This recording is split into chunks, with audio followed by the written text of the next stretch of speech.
Life after the cult.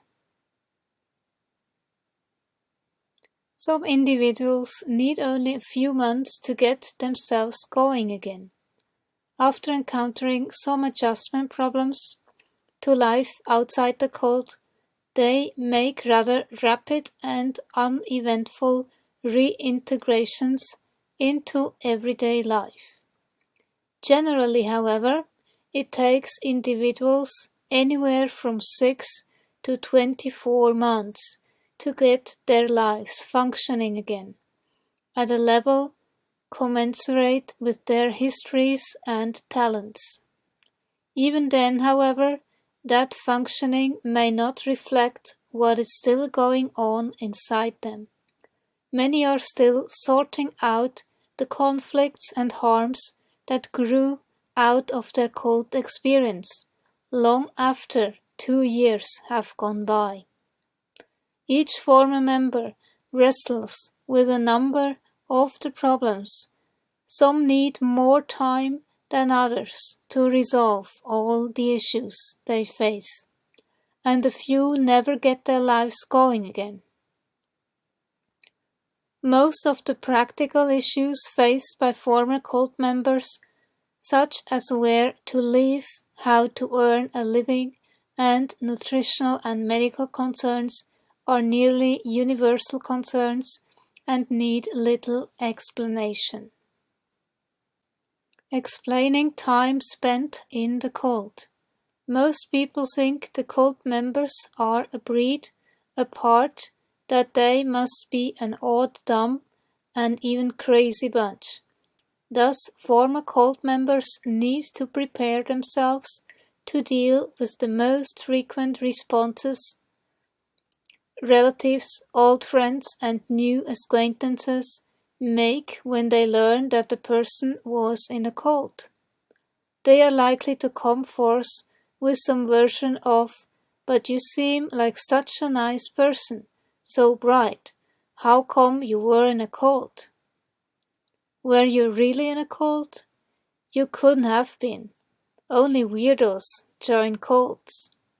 Application forms for jobs, higher education, and professional schools will ask for an accounting of one's past education and time. There have been no specific studies of this issue, but I have been told by many former cult members how embarrassed they are to tell prospective employers they were in a cult. Guilt and shame. Former cult members experience an overdose of guilt and shame.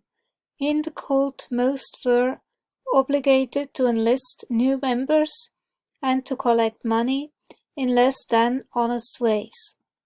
They feel guilty about their treatment of parents, brothers and sisters, and friends, about having lied, having committed acts of violence, or having carried out illegal activities at the bidding of the cult leader. They feel guilty about having tricked others into supporting the cult in some way, and about those they recruited who are still in the cult or who never would have joined otherwise. Luckily, I was very shy, and they even called me the silent yogi. I talked very little, and I absolutely couldn't do any recruitment. I was just too shy for it. And we had to work in enterprises, and all the money went, of course, to the cult. So those people that bought stuff in our shop, they basically supported a cult. But through that, we didn't have much illegal activity, I would say.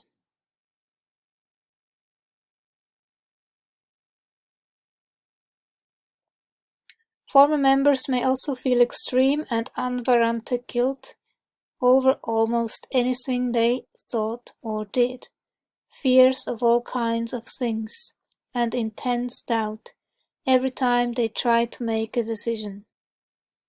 As they unearth the stark reality of the deception and dishonesty of cult life, many ex-members also feel great remorse over their action and frequently worry about how to right the wrongs they did. They can overcome such guilt only by accepting what they did and forgiving themselves, making amends with others where possible. Fear of retribution.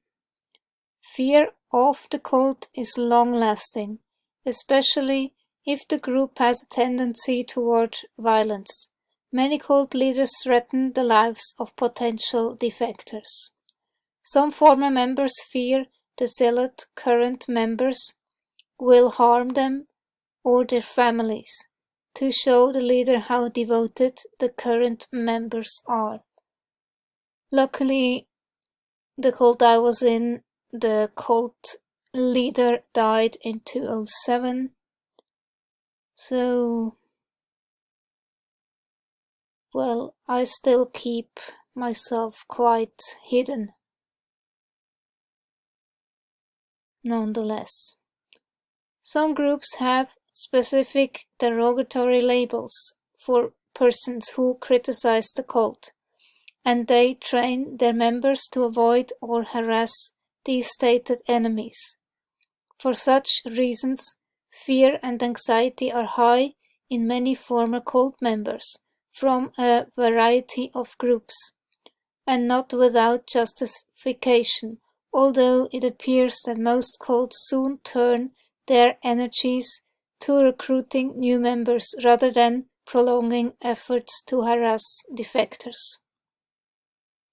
Nevertheless, even after the initial fear of retaliation has passed, ex-members worry about how to handle the inevitable chance street meetings with cult members, expecting these members to try to stir up the ex-members' feelings of guilt over leaving and to condemn their present life.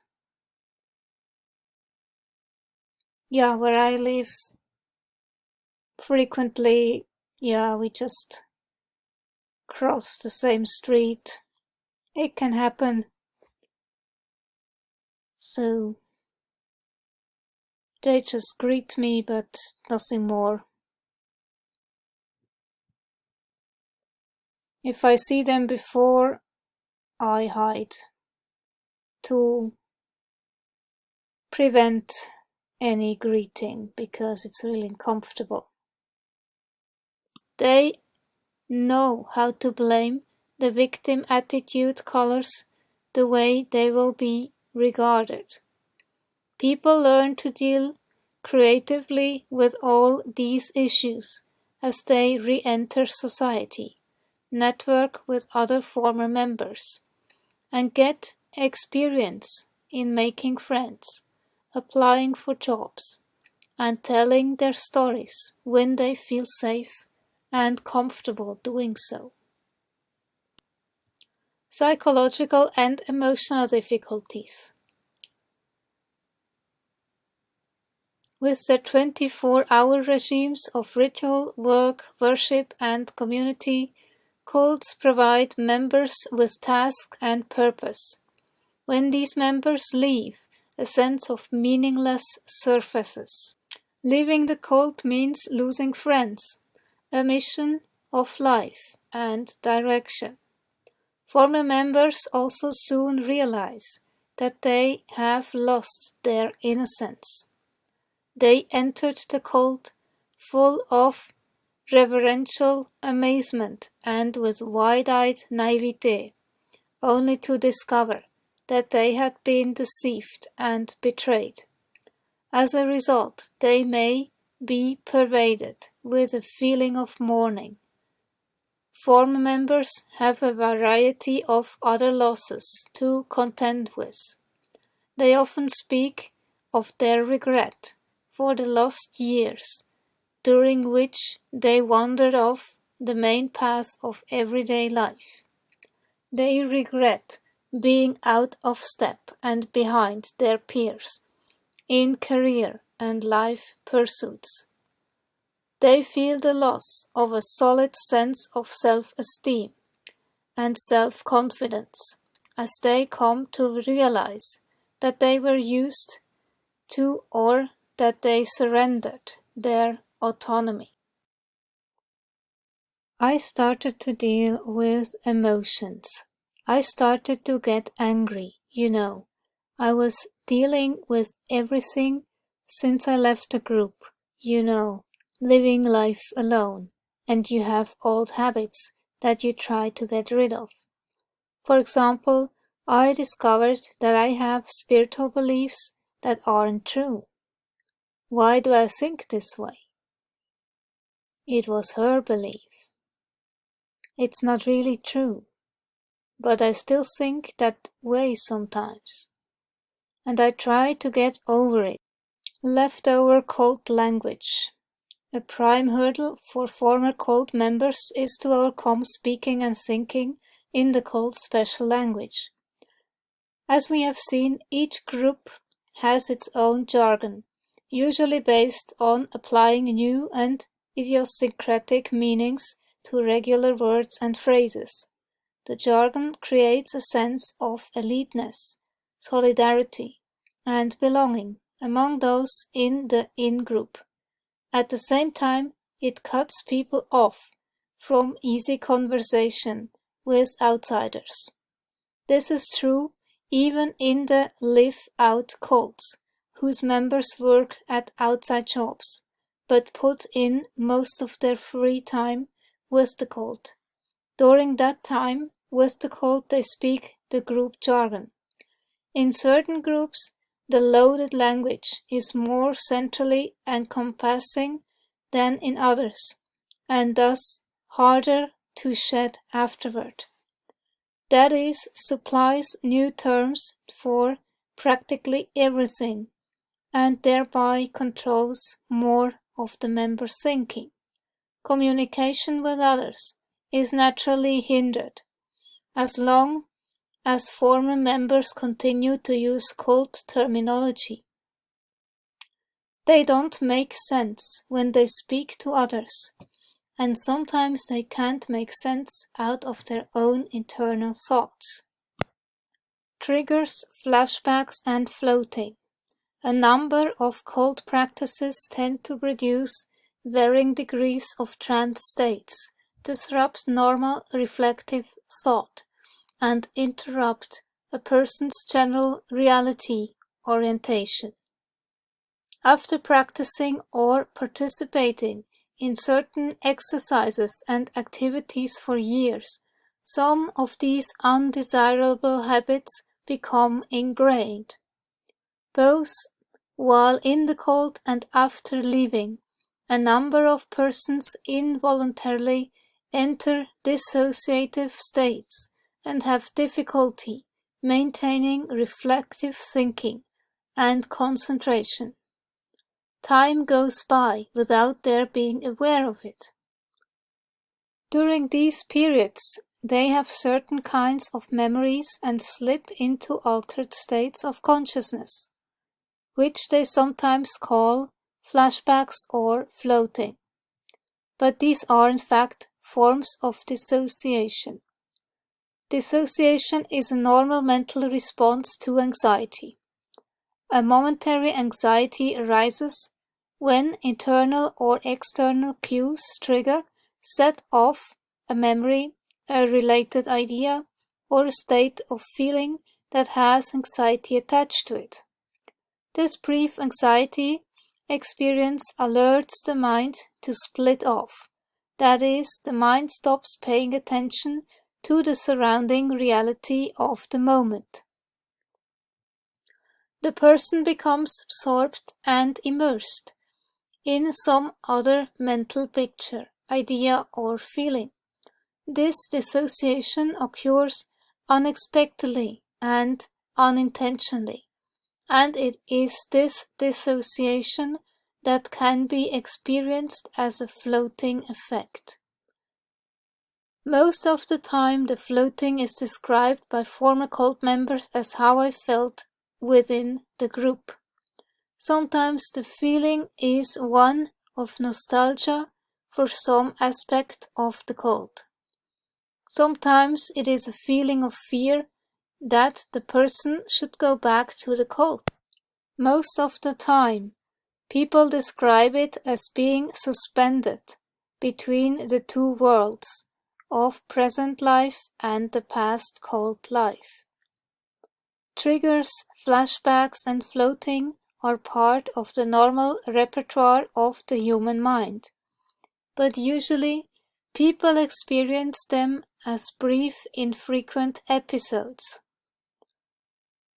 Because certain cult practices tend to produce hypnotic states and are used extensively for prolonged periods, people emerge with years of practice in how to dissociate. What are transient, brief mental moments for the ordinary person become practiced and reinforced behaviors for cult members. The moments of dissociation become intensified, prolonged, and disruptive experiences.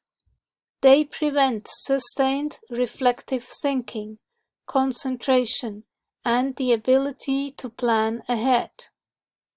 Because these dissociative responses are overlearned, they become distracting, immobilizing habits. They often occur when a person has to shift from one task to the next. It's as though the choice of what to do next sets off the act of spacing out. In the cult, that moment of what to do next was stressful. You had to make a decision knowing that all decisions had to be right, and that you could get into trouble if your decision was wrong.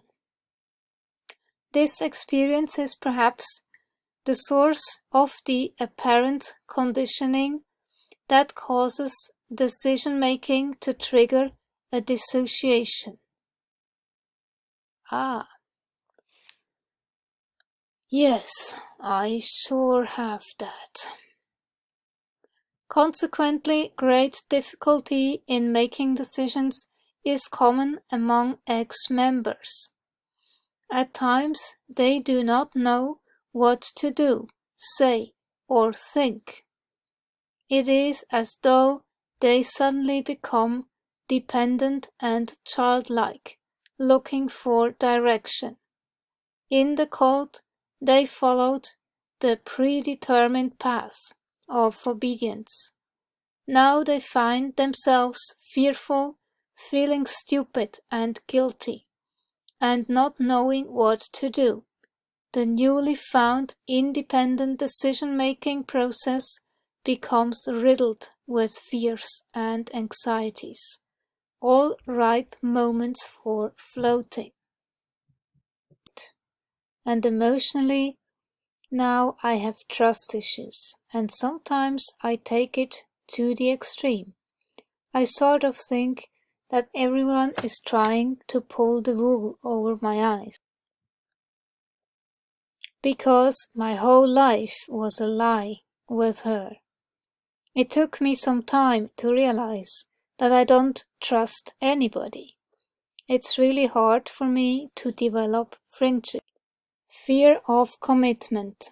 Many people coming out of cults want to find ways to put their altruism and energy back to work without becoming pawns in another manipulative group.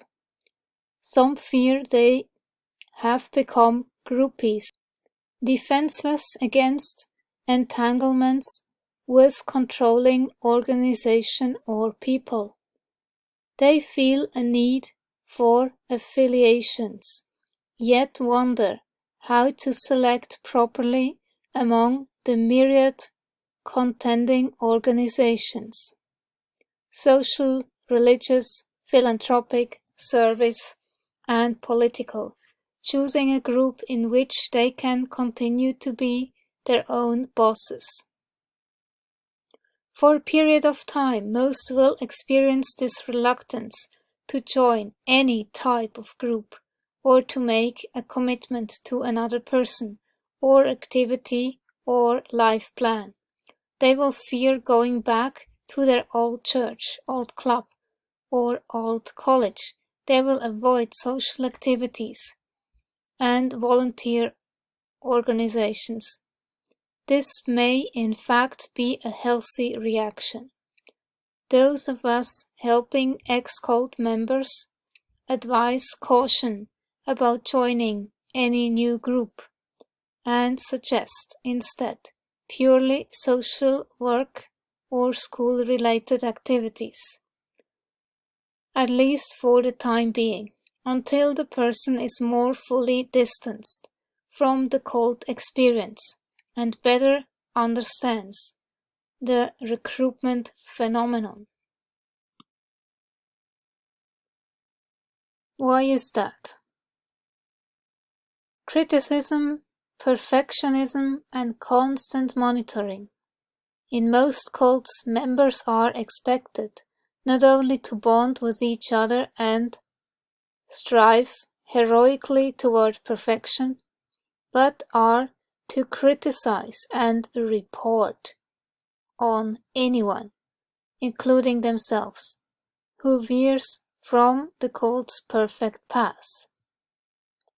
Cultic systems of influence enforce and require constant self-criticism, peer monitoring, and surveillance, and reporting any wrongdoing to leadership. These requirements help turn members into deployable agents of the cult and its leaders. So, of course, when you exit a cult, you will have a very hard time to trust anybody. You were programmed that you cannot trust the cult members, that they will monitor and report you. So why should it be different now? I think you have to literally reprogram your brain. The way it felt in my case, I moved from a very left hemisphere dominant position of black and white thinking towards being more in the middle and wanting to always also look at the other side of the coin, being on the fence with things. Not so black and white anymore, but seeing different perspectives at the same time. But establishing friendships outside of the cult, it is no easy thing. Because this one is another issue, shame. I experienced and still sometimes experience a strong sense of shame, even in situations where I now logically know that I have done nothing wrong. I was taught to think of everything in terms of black and white, or good and evil, instead of being helped to understand that there are many shades of grey and that individuals have right to their individual conscience and to tolerate difference in others. I still feel very uncomfortable with anyone when I know there is a difference of opinion or outlook, and now feel a lot of anxiety about unintentionally offending people with my opinions. Who was I? Who am I? Who will I become?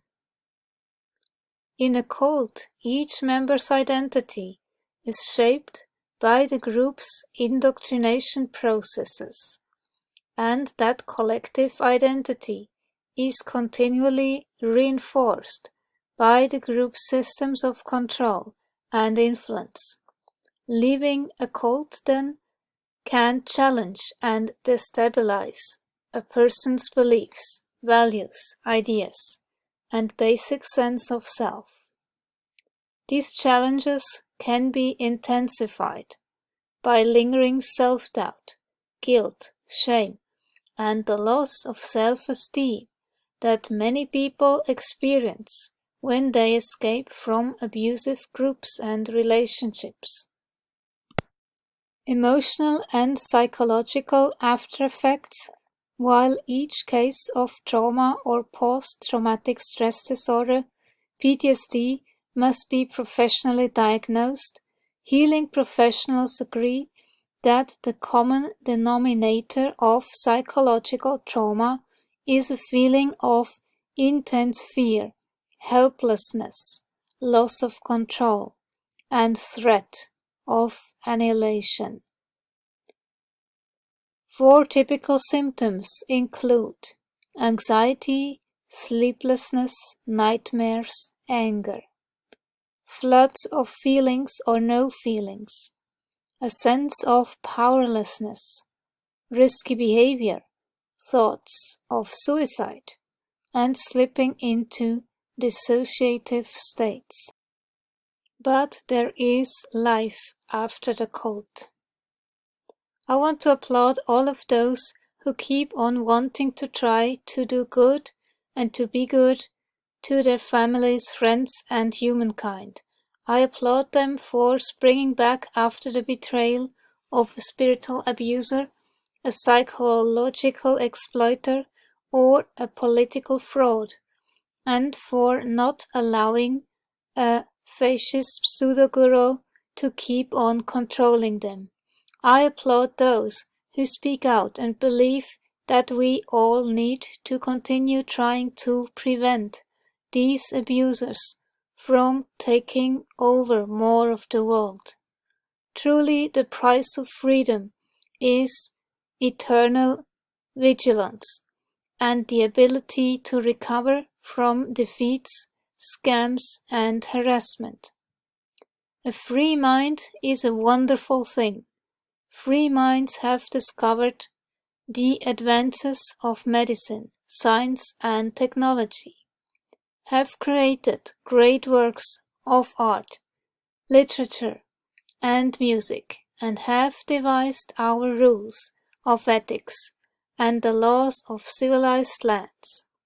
Tyrants who take over our thinking and enforce political, psychological, or spiritual correctness by taking away our freedom, especially the freedom of our minds, are the menace of today, tomorrow, and in all eternity. There's no other way.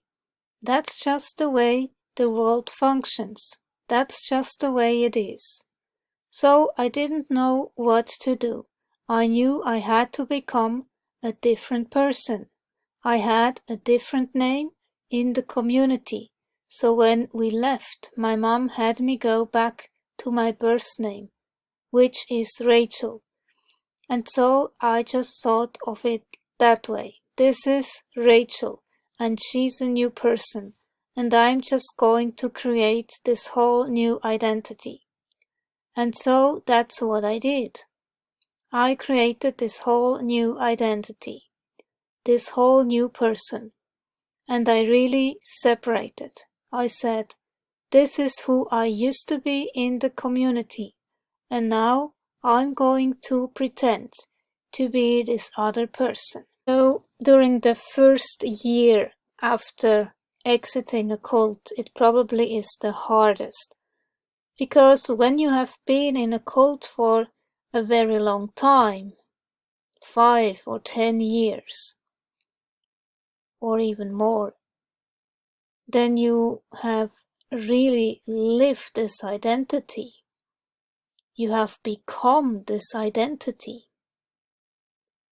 this hive mind, just following the cult leader's dictate, following the dogma, nothing else, not thinking for yourself. So you have to learn that, and you have to learn how to navigate through life, navigate your finances, and suddenly being confronted with people that are not spiritual, that don't believe in the dogma. It's no easy task. You have to peel away all that brainwashing. But what is said here about the new name, in cults often the gurus give you a name or a mantra, and that's your personal thing by what you go, and you have to take it on like some dress you wear. And in the cult I was in, we got the spiritual names, so it was a big thing when you got your spiritual name. It was written on a paper with a short explanation what it meant, and then you had to sit in front of your shrine with folded hands and meditate on this new spiritual name, and then take it on and no longer use your birth name. But I think this is also a practical thing. If you leave the cult, you can leave that name behind. So it's a clear split. You just leave it behind, like some dress that no longer fits. That's psychologically healthy. Across the board, one of the most helpful things was finding former cult member websites, discussion boards, or blogs, especially if the members were from the own cult. These online groups not only help ex-members share their stories and find validation, many also gather funds and provide resources for escapes such as housing, clothes, transportation, help applying for services, jobs, schooling, and social and emotional support. This is the thing, when you get out and then you just know nothing of the outside world. And if you have somebody who was in the cult, so he or she understands how it was, and who now is like a role model outside of the cult, that's really a great help. For me, I didn't know nothing about the internet because that was forbidden.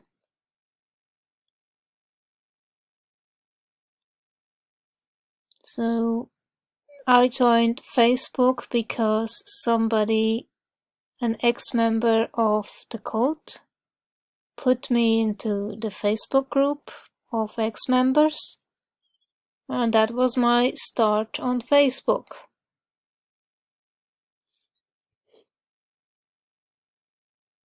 And from there it expanded. Now I'm in many other groups that have nothing to do with cults.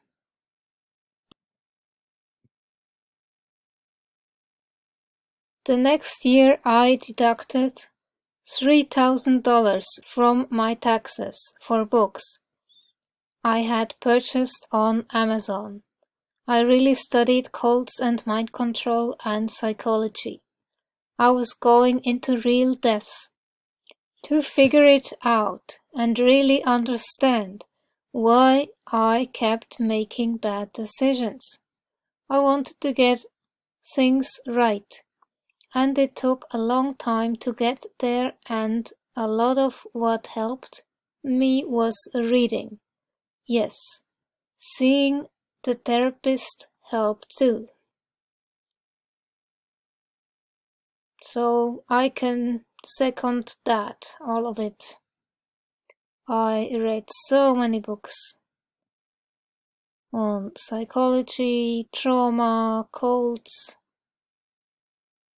PTSD, but that will be another video about PTSD. I can think of lots of things that would have been useful, counseling or mentoring from someone who was skilled and qualified instead of from well-meaning but ignorant friends. Yeah, that's true. That would seem to be the most valuable. I also think that educating the general public about what cults are like and what to expect when they meet a cult survivor would be very valuable. My experience is that most leavers do not think they need help, even when they do, and an educated layperson would be able to help them see where they need help and point them towards qualified people, which would prevent a lot of problems later on. Having somebody who really understands, not just some therapist who says, yeah, now tell me how that makes you feel. You want somebody who really gets it, specifically about controlling groups like that. Exactly what does that mean, and how hard it is to break those injunctions. I don't know what other words to use. They really need that place they can go to 24/7 whenever they need it. They need a place to go. They need a place to stay. They need help with education, and they need psychological help. I mean, as much as we all tried to deny it, all of us got to a point where we need psychological help. It was super necessary. That would be my advice to someone. It should be one of the first things you should do, is talk to someone. At least someone who can tell you you're not a complete weirdo, even if you completely feel like one.